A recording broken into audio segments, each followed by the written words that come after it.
Right then, here are 5 opening lines for you. 1. They are coming for your bank account. 2.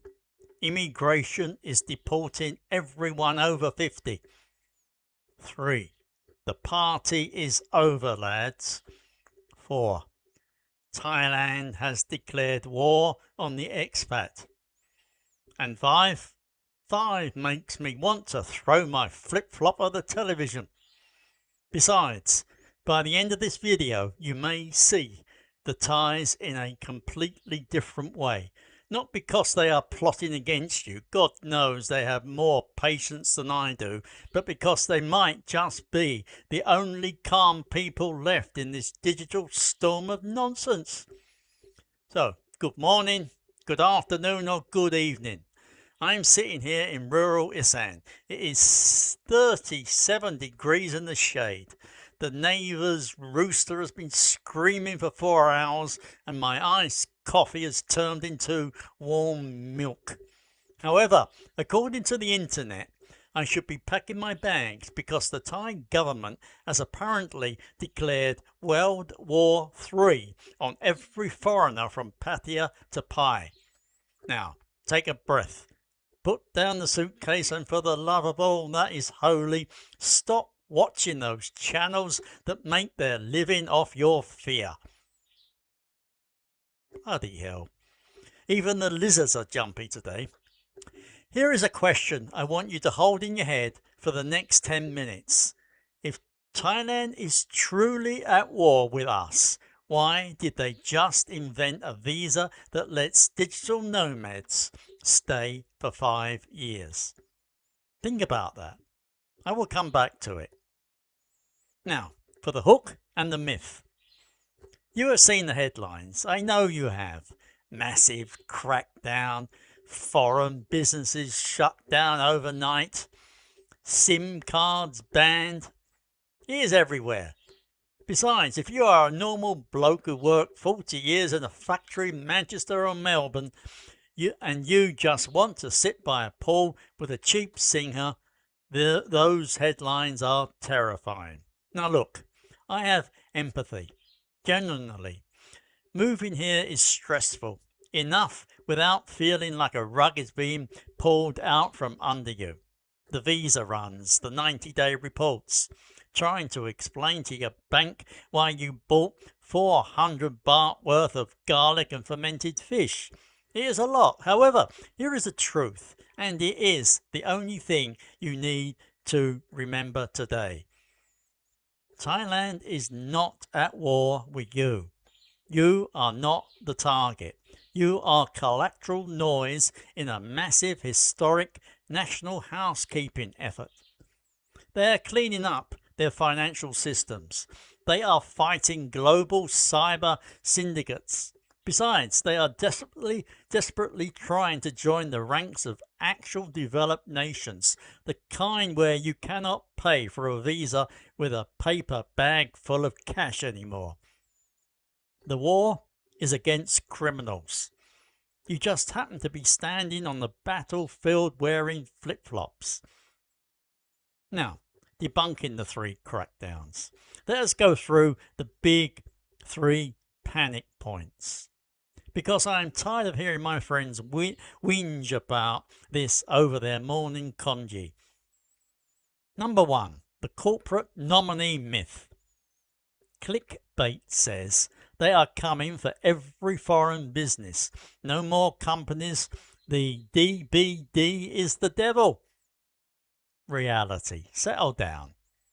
The Department of Business Development issued orders like number 2/2568 and 1/2569. Big scary numbers. All they want now is 3 months of bank statements for Thai shareholders. Why?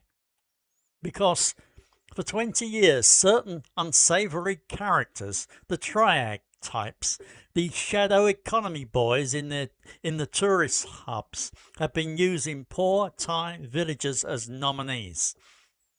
They pay a rice farmer 5,000 baht to sign a paper, and suddenly that farmer owns a multi-million baht travel agency or a dodgy real estate firm. The farmer sees none of the profit. He just takes the fall when the police arrive. The new rules kill that dead. If you have a legitimate business with a real Thai partner, someone who actually works, who you respect, who you have a real contract with, you have nothing to fear.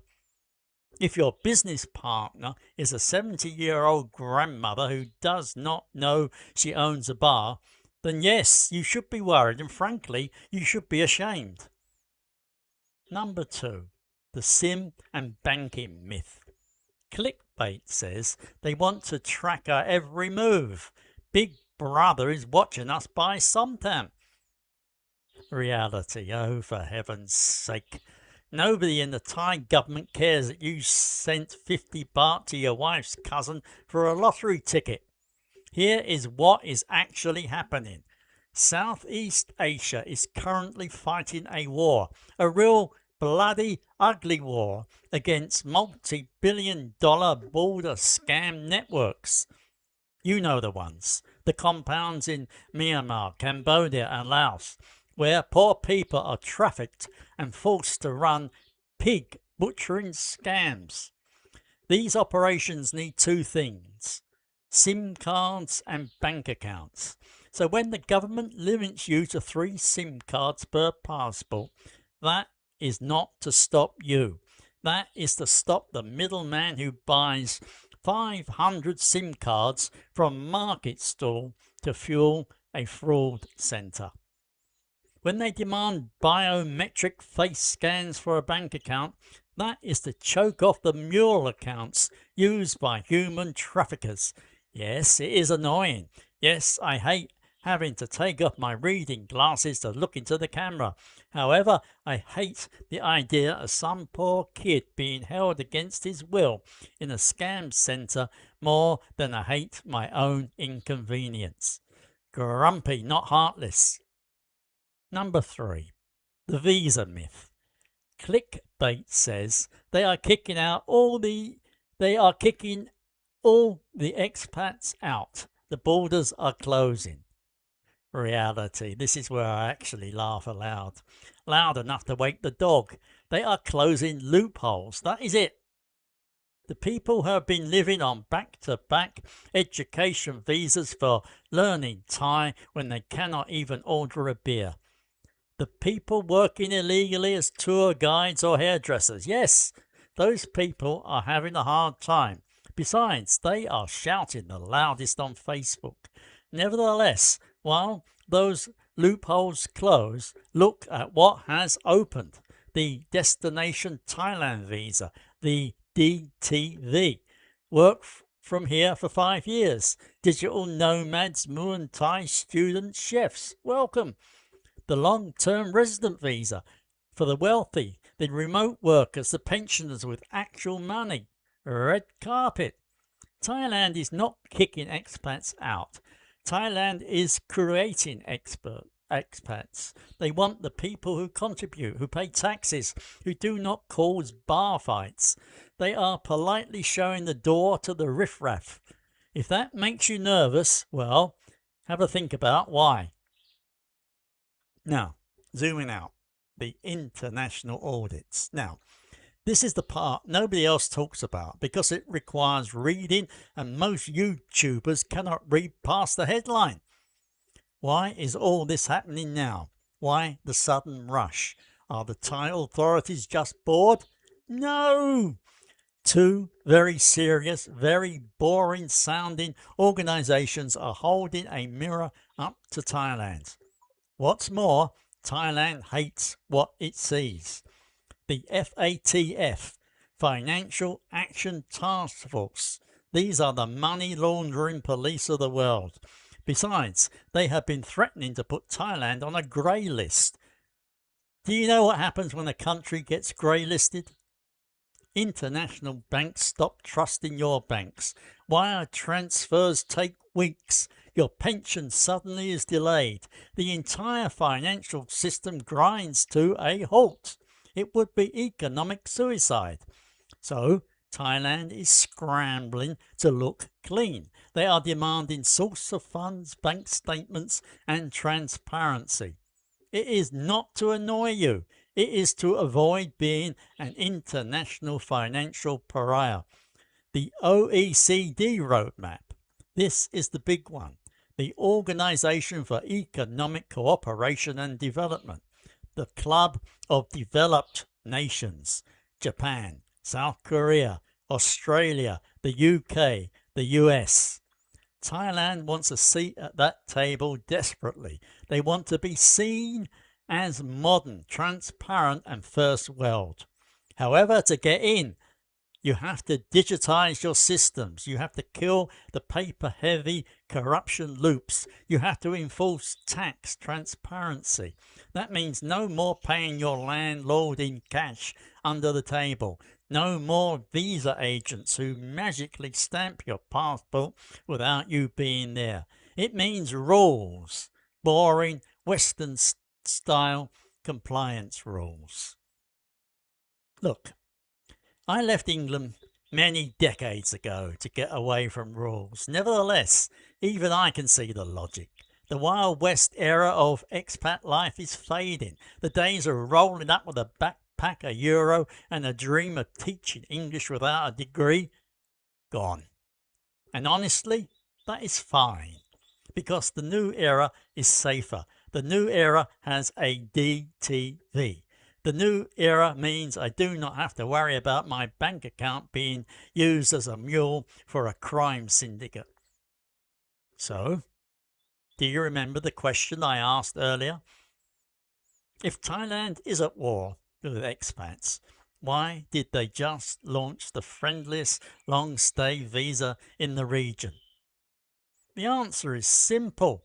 You were lied to. The fear sells advertisements. The panic gets the clicks. Here is a takeaway. Besides, I want you to write this down, or tattoo it on your forearm, or just mutter it to yourself the next time you see a panic video. If you play by the rules, pay your taxes, and use legitimate visa and corporate pathways, Thailand remains one of the safest, most welcoming, and genuinely beautiful places in the world to call home. The Thai people are not your enemy. The immigration officer is not your enemy. The bank teller asking for a face scan is not your enemy. The enemy is the organised crime rings, the human traffickers and the dodgy YouTubers who profit from your anxiety. Now, does that mean I'm happy about standing in line for 3 hours to get a certificate of residence? Absolutely not. I will grumble. I will sigh. I will complain about the humidity and the paperclip that is holding the queue system together. However, I am not leaving, and neither should you.